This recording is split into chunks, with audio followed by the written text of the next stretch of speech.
Buenas noches, darles la bienvenida a esta clase. Hoy día vamos a ver lo que son las fases de una negociación.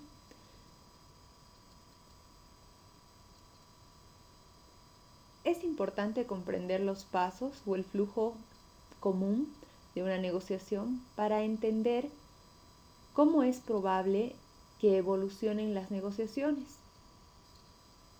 y por qué es tan importante la planificación. Varios investigadores han estudiado el flujo de las negociaciones en el tiempo. Lo consiguen al clasificar el tipo de comunicación que emplean las partes en diversos puntos del proceso. Este trabajo confirma que la negociación, igual que la comunicación en los grupos que resuelven problemas y otras formas de interacción social ritualista, atraviesan por diversas fases o etapas. Más recientemente, Leonard Greenhalgh expresó con claridad un modelo de negociación por etapas, muy relevante a la negociación integradora. Sugiere que hay 7 pasos fundamentales para el proceso de negociación ideal, que lo vemos en la siguiente figura.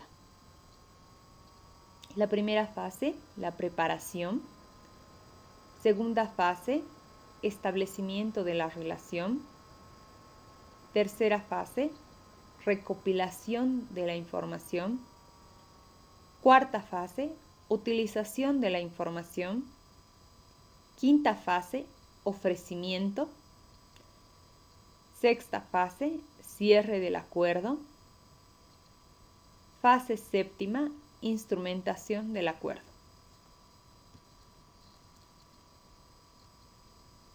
En lo que es la primera fase, preparación, vemos los siguientes puntos. Se debe describir el problema, recoger información, determinar los objetivos y los límites de la negociación, formular la estrategia general que se va a desarrollar y por último, elegir el equipo negociador. Decidir qué es importante, definir las metas, pensar con anticipación cómo colaborar con la otra parte. Antes de comenzar a negociar, tenemos que identificar las cuestiones a negociar. ¿Cuál es la naturaleza conflictiva? Diagnóstico previo, características de la propia situación de la negociación, cuáles son los antecedentes que desembocaron en esta negociación. Debemos identificar y recabar información de la otra parte, quiénes están involucrados y cuál es su impresión del conflicto. Identificar los objetivos e intereses. ¿Qué quieren obtener de la negociación? Determinar las metas. Nivel de aspiración máximo. El punto más favorable. Y la zona de resistencia. ¿Hasta dónde puedo ceder?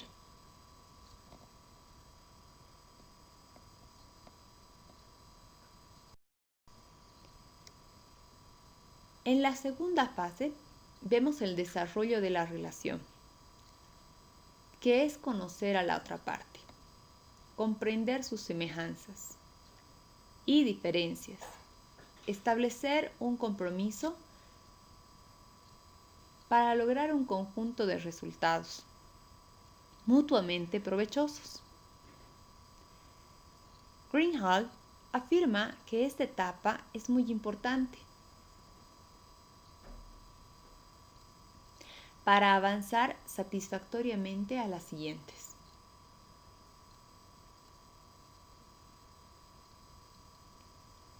Recopilación de la información.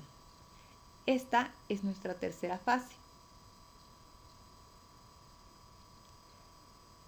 Debemos conocer lo necesario sobre los problemas, la otra parte y sus necesidades, la factibilidad de los acuerdos posibles, y lo que puede ocurrir si no conseguimos llegar a un acuerdo con la otra parte.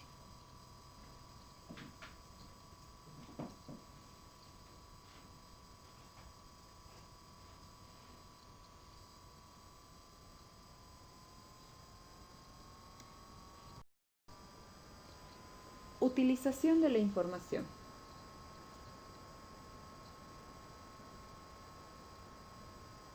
Esta es nuestra fase 4. En esta etapa, los negociadores integran el caso que prefieren para sus resultados y acuerdos preferidos, los cuales maximizan las propias necesidades del negociador. Con esta presentación, se suele vender a la otra parte el resultado que prefiere el negociador.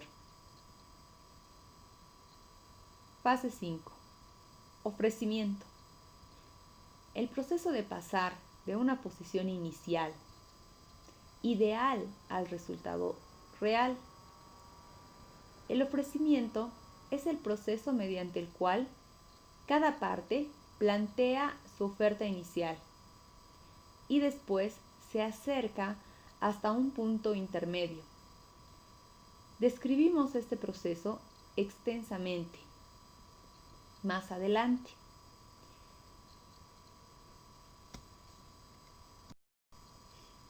Cerrar el acuerdo. Esta es nuestra etapa 6 o nuestra fase 6. El objetivo para esta etapa es fijar un compromiso hacia el acuerdo conseguido. En la etapa anterior, tanto el negociador como la otra parte deben estar seguros de haber alcanzado un acuerdo con el que estén satisfechos o que al menos lo acepten. Fase 7. Instrumentar el acuerdo. Determinan quién necesita hacer qué. Una vez alcanzado el acuerdo, suele ocurrir que las partes descubren que el acuerdo tiene defectos. Le faltan los puntos importantes o la situación cambia y surgen preguntas nuevas. Aquí aparecen las fallas de las fases anteriores. Y tal vez los negociadores, los árbitros o un juez tengan que reabrir el acuerdo o dirimir los problemas.